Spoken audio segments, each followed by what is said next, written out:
दोस्तों, आपने हाल ही में सुना होगा एआई दुनिया बदल रहा है। कोई कहता है ये इंसानों की नौकरियां खा जाएगा, कोई कहता है ये इंसानों को गुलाम बना देगा। लेकिन असली सवाल ये है, क्या हम एआई को कंट्रोल कर सकते हैं या फिर एक दिन ये हमारी ही जगह ले लेगा। आज हम स्टेप बाय स्टेप समझेंगे कि एआई कैसे काम करता है, क्यों ये खतरा बन सकता है और इंसान इसे कैसे कंट्रोल में रख सकता है। वीडियो पूरी जरूर देखें। मैं कोई फर्जी का ड्रामा करने नहीं आया हूं, सिर्फ इंफॉर्मेशन देने आया हूं। पार्ट 1, एआई की ताकत और डर। एआई का सबसे बड़ा फायदा है स्पीड और एक्यूरेसी। एआई करोड़ों डेटा पॉइंट्स एनालाइज कर सकता है, जैसे स्टॉक मार्केट की प्रिडिक्शन, मेडिकल डायग्नोसिस या लैंग्वेज ट्रांसलेशन। लेकिन खतरा कहां है? एआई में इमोशन नहीं होता, मोरालिटी नहीं होती। यानी अगर उसे गलत डेटा मिल गया तो वो गलत डिसीजन ले सकता है बिल्कुल।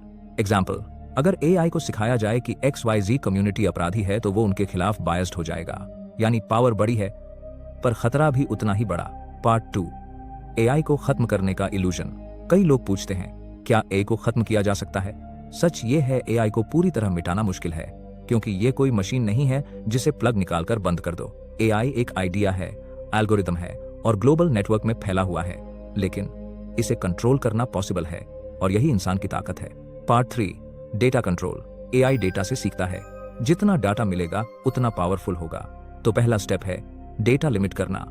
सोशल मीडिया कंपनीज कितना डेटा शेयर कर सकती हैं, इस पर रेगुलेशन। गवर्नमेंट्स डिसाइड करें कि हेल्थ, डिफेंस और प्राइवेसी डेटा पर एआई की पहुंच कितनी होगी। यूजर्स भी अपनी प्राइवेट जानकारी एआई को कम शेयर करें। अगर डेटा की सप्लाई कम कर दी जाए तो एआई की ग्रोथ ऑटोमेटिकली स्लो हो जाएगी। पार्ट 4, मशीन्स बंद करना। एआई को चलाने के लिए चाहिए सुपर कंप्यूटर्स और जीपीयूज। इनकी कॉस्ट करोड़ों में होती है। अगर ये रिसोर्सेज रिस्ट्रिक्ट कर दिए जाएं या इनके ऊपर भी लिमिट लगा दी जाए तो एआई अनलिमिटेड स्केल पर ग्रो नहीं कर पाएगा। एग्जाम्पल, यूएस और यूरोप ऑलरेडी डिसाइड कर रहे हैं कि पावरफुल एआई चिप्स सिर्फ सिलेक्टेड कंपनीज को मिले। यानी हार्डवेयर कंट्रोल करके भी एआई को लिमिट किया जा सकता है। Good decision. Part 5, laws, rules. AI का सबसे बड़ा कंट्रोल मैकेनिज्म है लॉज और पॉलिसीज हैं। जैसे न्यूक्लियर वेपन्स पर इंटरनेशनल ट्रीटीज होती है, एक लिमिट होती है, वैसे ही एआई पर भी रूल्स बनने शुरू हो चुके हैं। अगर कोई साइंटिस्ट कोई वायरस बनाता है तो उसे खत्म करने का एंटीडोट भी बनाता है। ठीक वैसे ही यूरोप ने एआई एक्ट बनाया था जो रिस्की एआई टूल्स को बैन करता है। इनमें क्या क्या है? प्राइवेसी लॉज, जिससे आपकी जानकारी मिसयूज ना हो। ट्रांसपेरेंसी रूल्स, जिससे कंपनीज बताएं कि उनका एआई कैसे काम करता है, etcetera etcetera. Part 6, human choice. आखिरकार एआई तभी पावरफुल है जब इंसान उसे मौका दें। अगर लोग एआई का अंधाधुंध इस्तेमाल बंद कर दें तो आई बेकार हो जाएगा। सोचिए, अगर कल से कोई भी चैटबॉट या एआई टूल यूज ही न करे तो लाखों सर्वर्स खाली रहेंगे। यानी असली ताकत हमेशा इंसानों के हाथ में है, मशीनों के नहीं। Part 7, future balance.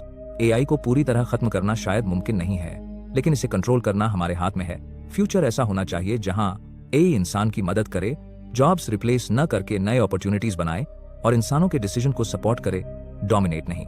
एआई को डिस्ट्रॉय करने की जगह हमें इसे बैलेंस करना होगा, क्योंकि टेक्नोलॉजी को मिटाया नहीं जा सकता, सिर्फ गाइड किया जा सकता है। तो दोस्तों, आज हमने सीखा कि एआई को कंट्रोल करने के 4 बड़े रास्ते हैं: डेटा लिमिट करना, हार्डवेयर कंट्रोल करना, लॉज बनाना और सबसे बड़ा ह्यूमन चॉइस। आपका क्या मानना है? एआई इंसान का दोस्त बनेगा या दुश्मन?